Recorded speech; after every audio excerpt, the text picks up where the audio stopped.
Now coming to the ECG. Now what is ECG? ECG is the electrocardiogram, and the machine is called as the electrocardiograph. Now as we know, the impulse is arising from the SO node. It goes to the AV node. From the AV node to the bundle of phase, the left bundle and the right bundle. Now basically these are the vectors, or you can say that when the left ventricle contracts and relaxes, so whenever it contracts, the vectors, that is the forces, the electrical currents, they arise from the left ventricle, similarly from the right ventricle. Now if we consider the body is a volume conductor and the heart muscle, they generate the electrical currents. So these are the two different electrical poles, that is the body and the heart. Now these can be compared as a magnet. You can see over here, this is the polarized end and this is the depolarized end. Means if these forces, if a negative pole is kept on one side and the positive pole from where the current is arising is kept, and if we measure the potential difference in between, then we can get the ECG waves. That is the mechanism of the ECG, that is the electrocardiogram. This was first described by Mr. Einthoven in 1895, and he received a Nobel Prize for his devotion and dedication behind the invention of the ECG. To study the ECG, we have got 12 leads. First of all, the bipolar leads, that is, there are two poles, the positive and the negative. One of the pole is connected to the left arm, the other is connected to the right arm. We write it as a short form as LARA. The other lead, this is the lead 1. The other lead is left leg. One pole is connected to the left leg, the other is connected to the right arm. So this is the RA-LAL.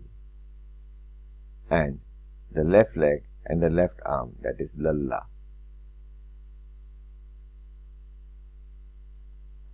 So in the lead 1, left arm is connected to the right arm. Lead 2, left leg is connected to the right arm. Lead 3, left leg is connected to the left arm. We can see over here. See, the lead 1, the left arm is connected to the right arm. Lead 2, the right arm is connected to the left leg. And lead 3, the left leg is connected to the left arm.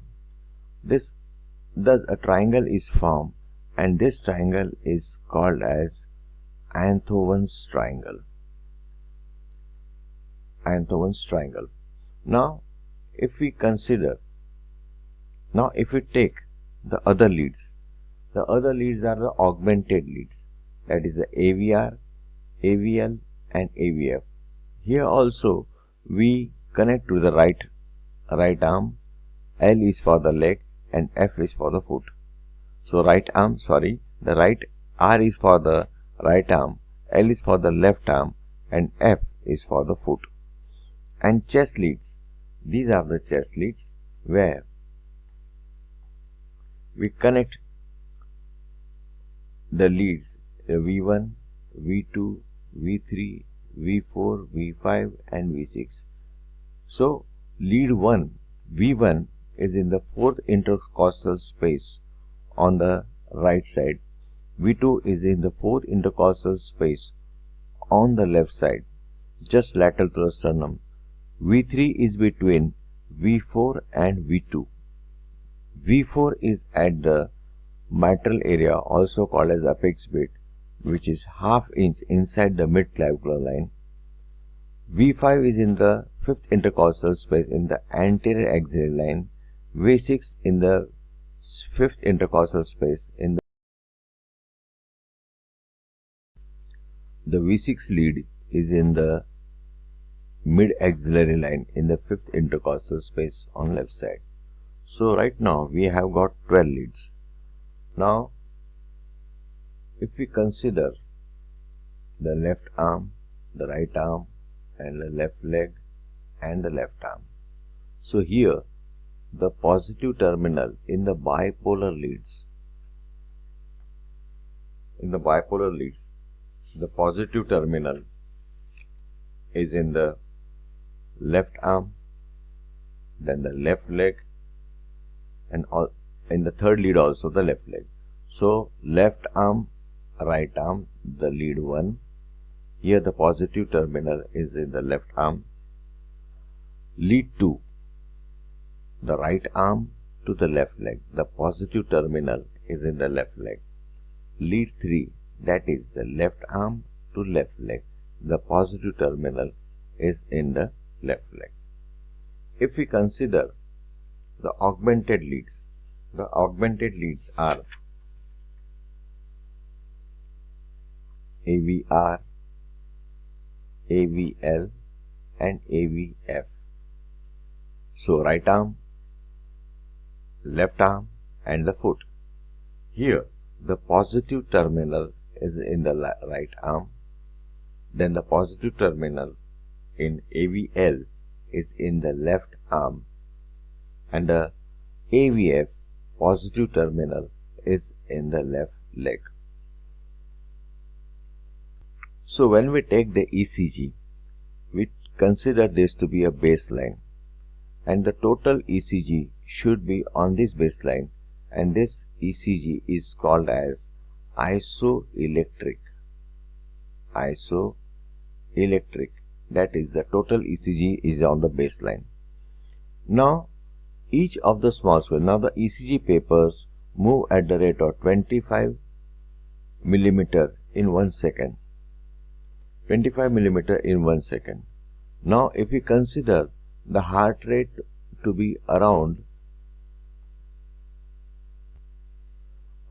70 per minute, then how to calculate the rate? Now we know that the ECG paper moves at the rate of 1 mm per second. So this small square is at 1 mm, and after every 5 small square there is a broad red line. So in one red line or in one big square there are 25 small squares. So the ECG paper moves at the rate of 25 mm per second. So in 1 minute how many squares it will move? So 25 into 60, that is 1500 small squares. So how do we calculate the rate of the ECG? Now we'll be coming to the study of the ECG. What we study in the ECG? The first point is the rate of the ECG. Second is the rhythm of the ECG, whether it is regular or irregular. Third is the axis of the ECG. Fourth is the voltage of the ECG. Then individual waves, that is the P wave, QRS, T. Sometimes you get a U wave. Then the intervals, the PR interval, QT interval, and then the miscellaneous part, that is the ST segments and the other parts also.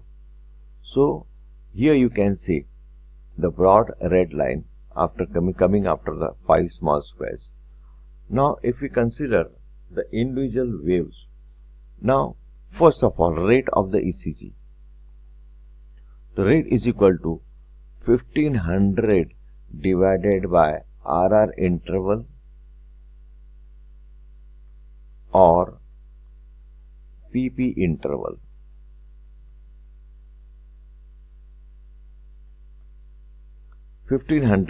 divided by RR interval or PPU interval.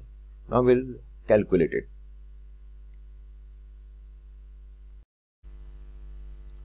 Now we'll calculate the rate of the ECG.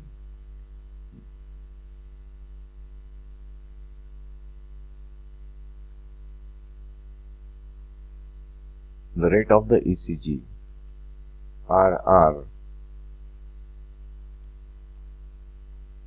is equal to 1500 divided by the RR interval, This is not RR, this is HR, that is the heart rate, or you can say the rate of the ECG is equal to. Now you can consider different examples. Now if we consider this part,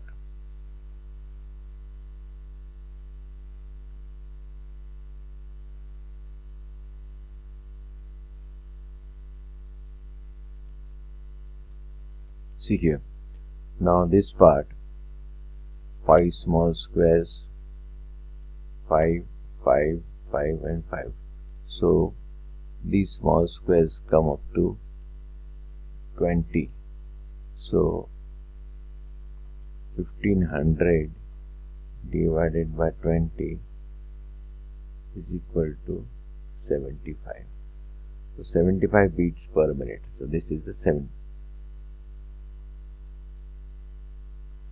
Then if we consider this part,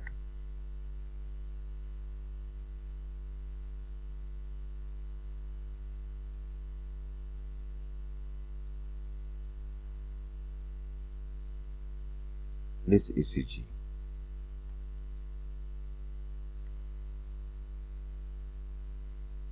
see here, now 5, 6, 7, 5, 6, 7, 8, 9, 10, 10. So 1500 divided by 10 is equal to 150. So it comes to 150 beats per minute. This is tachycardia, sinus tachycardia, because we have got a P wave also, QRS also and T wave also. So this is normal. So whenever heart rate goes above 100 in medicine subject, when we learn medicine subject, we consider heart rate above 100 as sinus tachycardia, but in physiology books it has been mentioned that whenever heart rate goes above 90, it should be considered as sinus tachycardia. If we consider this ECG,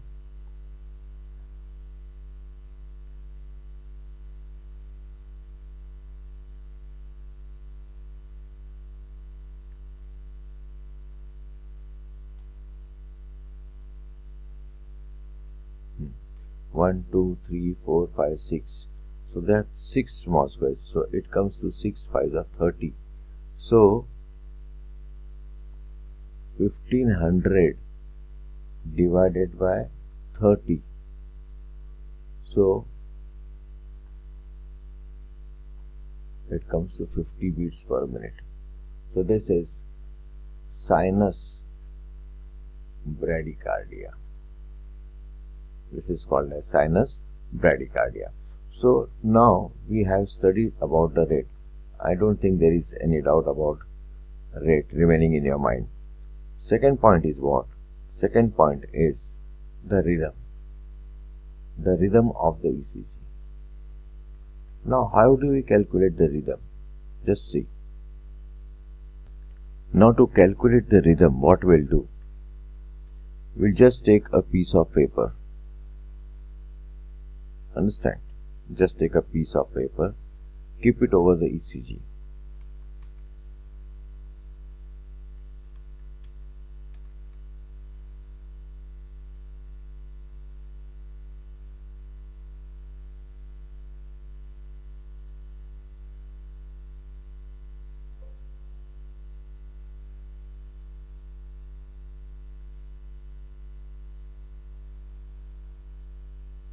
Just take a piece of paper, keep it over the ECG and just mark.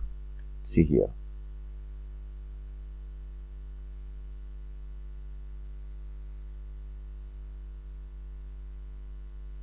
And then roll the paper.